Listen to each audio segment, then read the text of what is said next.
So back in November, I was at Baltimore Trolley Museum, and from time to time, members donate some of their collection, whether it's trolley related or train related, can be anything.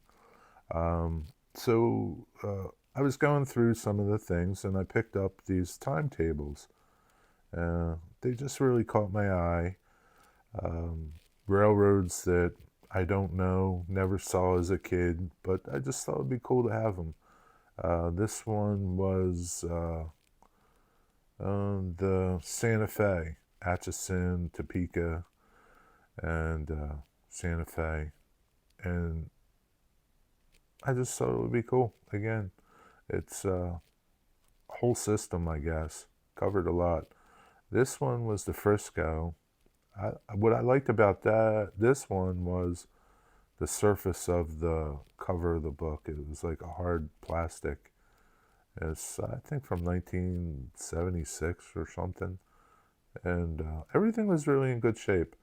This one was the N&W, Norfolk and Western, but it was Pittsburgh line, so it still carries true to today for Norfolk Southern, all the different routes and junctions and mileposts and towns, and I thought it'd be good for reference. I could go over through that and just familiarize myself with Pittsburgh area. Again, um, it probably works better, serves more to have that than any of the others. This one, Penn Central, it was from Peoria, but that was, it didn't matter. It was Penn Central. I saw Penn Central as a kid growing up a lot um, in my area in Philadelphia and surrounding area. I saw Penn Central. So I just thought, hey, Penn Central would be cool to have. I remember that as a kid, and that was from like 1970, 69, 76, something like that. Now, this box came from a good friend of mine. I got it around Christmas time.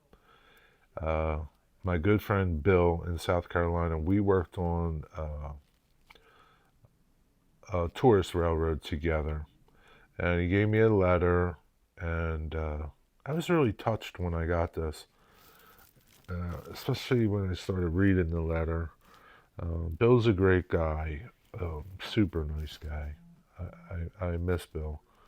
But some of the things he gave me, these insulators, they came from a switch cabinet on the Reading and Seashore line, and they came out of the bridge uh, switch on the West Wildwood line. And I've never seen them before, but it was cool that he knew exactly where they came from. So what I plan to do with all these things is put a little placard under them to talk about what they are, where they're from. So these nails, I've never seen anything like them. I know some of you guys have, and some of you may have collected them. But they came from a hike that he did along railroad tracks in New England. And they have these numbers stamped on the heads. Anybody know what the purpose of those numbers were and what they did with these nails? They don't look huge, but I am just wondering what they were, and they were really cool too. So, next, this one really touched me the most out of everything.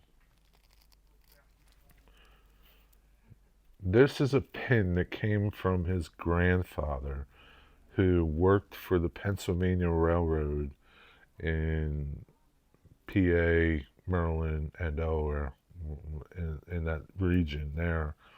And it is a American Association of Train Dispatcher pin that the railroad would have given him for service or just recognition of something.